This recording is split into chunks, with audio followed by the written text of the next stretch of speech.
Hello everyone. Before we start today's video, if you could all do me a solid and lightly tap the like button, perhaps share the video about and leave a comment. If you are not subscribed, subscribe as well. It would greatly help this channel. Thank you very much.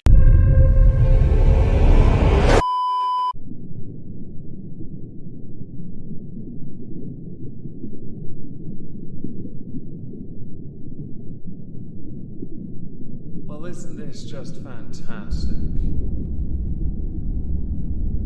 Captain's Log, Subdates 221107.4. Beginning this week's ship Purge, we're going on a bit of a hunt for Bork's adipose. Apparently, the scrawny dipshit took a pill and got, skinny. The freaking fat feck cheat. Over on my second channel, Omegon 2 Electric Boogaloo, I released a video 2 weeks ago titled James Corden is a tiny cretin of a man. It is now the most viewed video on that channel, and I want to take this opportunity to thank all the morons who left rather illuminating comments showing how thick you really are, concerning the YouTube algorithm, asking for likes, and of course, James Corden being less of a douche, or as much of a douche, or potentially nowhere near a douche of that of Patrick Stewart. And oh, you didn't hyper-explain things like others who hyper-analyze like good old bedroom psychologists. Well, as I'm a commentary channel, the best you can get from me is, James Corden's an idiot. If you don't like that, I guess you can leave. Because on that channel, you'll notice, I don't give a fuck. On this channel, I have to play nice. Why? Because apparently I have a large number of people who are sensitive. I'm letting you know that there are a number of people who view my content on a regular that I don't want to lose, that at the same time feel it necessary to police me. It's adorable. I intend to continue the discussion of why James Corden is a tiny cretin of a man, but now also a joke-stealing tiny cretin of a man. But I do want to give you some context about why he's a tiny cretin of a man, which means yes, I'm going to play clips for you today from that video that did so well over there. And then I'm going to explain something additionally that we didn't know until the day after that video dropped. James Corden's recent actions caught the eye of a restaurateur because it happened at his establishments and led to him, James Corden, being banned from all that person's restaurants. So to incident 1, we go to Keith McNally NYC Instagram page. James Corden is a hugely gifted comedian, but a tiny cretin of a man, and the most abusive customer to my Balthazar server since the restaurant opened 25 years ago.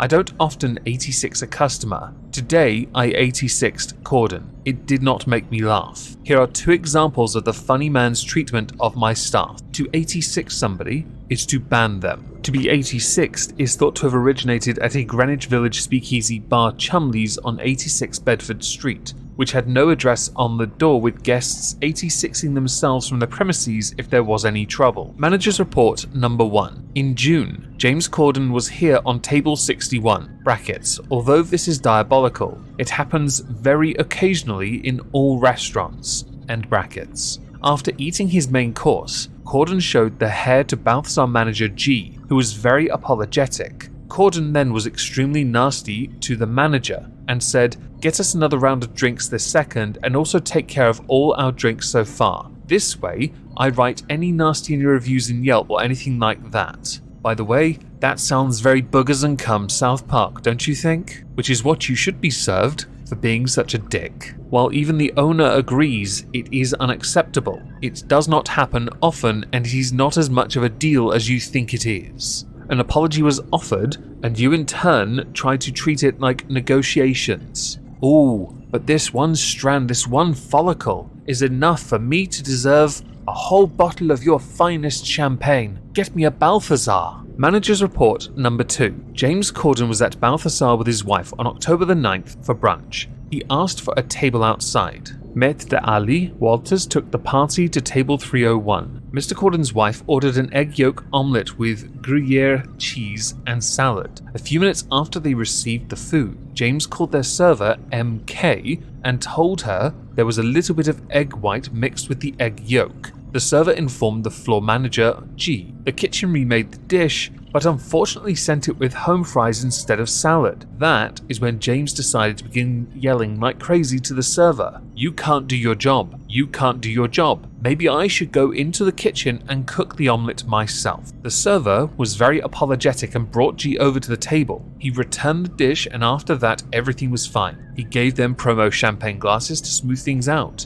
G, the manager, said that Corden was pleasant to him but nasty to the server. MK, the server, was very shaken, but professional that she is, continued to finish her shift. First of all, James, it is not the fault of the server that your order was incorrect. Bear in mind here, the mix-up was the egg originally. They offered you an apology, you took it. You did not have to shout at the server, who at that point deserved the right to put boogers and cum in your meal. Later on, Keith McNally put out another post. James Corden just called me and apologized profusely. Having effed up myself more than most people, I strongly believe in second chances. So if James Corden lets me host his Late Show for 9 months, I'll immediately rescind his ban from Balthazar. No, of course not. But anyone magnanimous enough to apologize to a deadbeat layabout like me and my staff doesn't deserve to be banned from anywhere, especially Balthazar. So come back to the 5 and dime, Jimmy Corden, all is forgiven. Because James had, said that he would address this on the Late Show,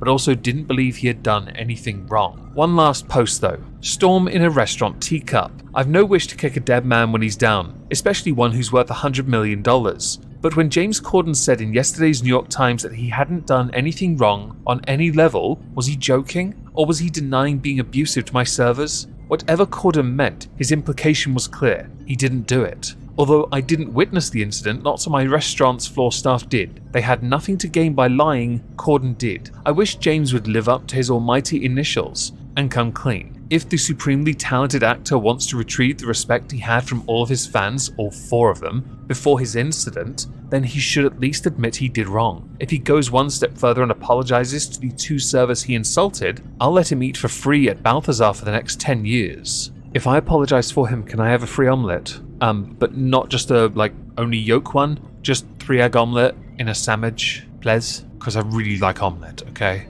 Now, because this tickled me to no end, I thought I'd end with a consequence, one that I doubt will ever affect James Corden unless he runs out of money, which could happen. You never know, if he can't find work and he's desperate for attention, he may well just start spending it like Floyd Mayweather, but without any money coming in to match it. Budget airline Ryanair have recently announced they banned James Corden from their flights. They did this via Twitter, and I will admit, Ryanair on Twitter is one of the funniest flight accounts around. I don't care for Ryanair because of their budget rules, but the memes that have spilled out because of this one tweet is fantastic. A day later, Keith McNally actually unbanned from his establishment's James Corden because he accepted James Corden's apology on telly. But there's more to it. You see, rather interestingly, the staff had spoken out, and it was pointed out that what they had ordered, the all-egg yolk omelette, which is stupid, was ordered even though it's not on the menu because James's wife is allergic, highly allergic, so severely allergic to egg white.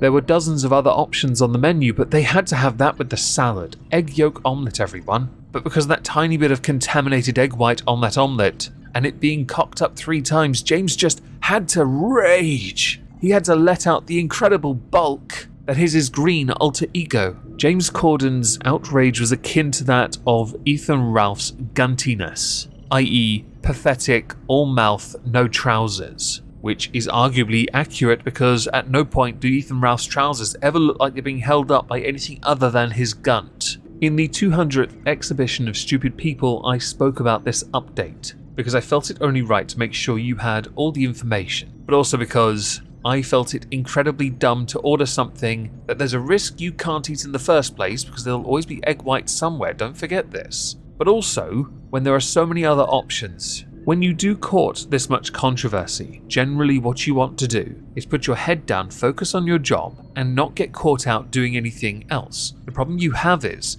the moment you court that controversy, you are running the risk of being hyper-focused on by everyone. When they start to hyper-focus on you because of that indiscretion which has been catalogued for quite a while, chances are when you make a mistake it's going to be used against you by everyone, understandably so when you look like a thieving plonker. And this is where we're going to go today, because there are now 2 instances where James Corden has taken something from somebody else, or someone has on his behalf. It's the writer's fault, everyone. And in doing so, only looks like he is unoriginal, which is sad, pathetic, embarrassing, and tragic. And I know to those who got really salty in the comments of the other video on the second channel, oh, but look at these other people like Mariah Carey and Madonna, they're divas as well. Thank you, Peanut Gallery, for showing how stupid you are. On stage at the Just for Laughs festival in Montreal 2010, Noel Fielding told the audience the best way to put off a thief in London is to whisper,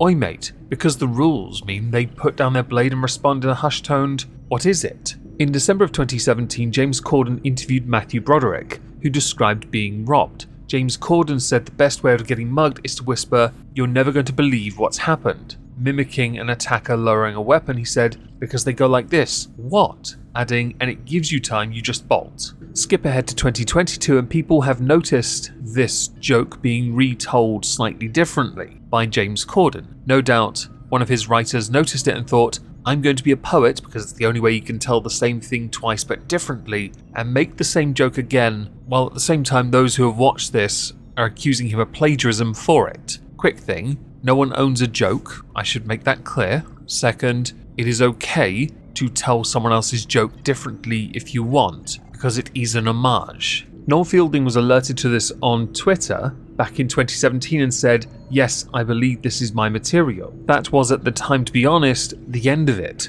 But then more recently, James Corden verbatim quoted a 2018 joke about guitar lessons told by Ricky Gervais. Now, interesting to note, Ricky and James don't really get along that well. When James Corden was banned by Keith McNally, Ricky Gervais hammered him for it, quite frankly. However, when Ricky Gervais was told about this reusing of his jokes, Gervais originally retweeted the Late Late Show with James Corden's Twitter account with, "The bit about the Town Square advert for guitar lessons is brilliant." When asked more about it, he said, "No, I reckon one of the writers came up with it," quotes, "for him. I doubt he would knowingly just copy such a famous stand-up routine word for word like that." Obvious sarcasm included, also pointing out that he started to feel sorry for him, because to an extent you do have to feel sorry for somebody who's been given these jokes. I do firmly believe it is unlikely that James Corden had anything to do with these jokes in the writing process, not that his own writers even wrote the jokes in the first place.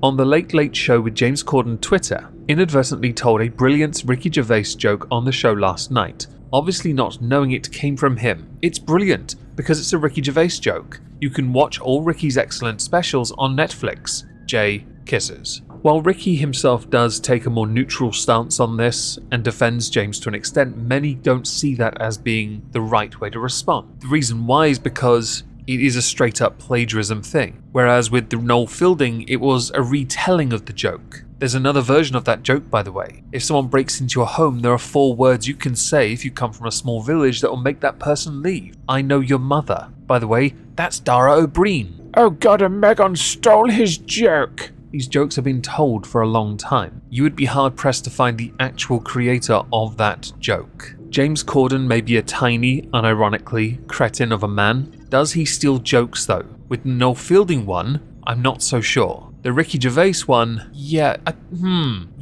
but only because some dipshit in his team put it there for him. I doubt he would have known it was Ricky's joke since they don't get on, and I have to be fair to an extent. While he is a pretentious, stuck-up, arrogant, obnoxious, fat slob, it's not entirely all his fault. The aforementioned criticisms entirely, but the joke stealing, not so much.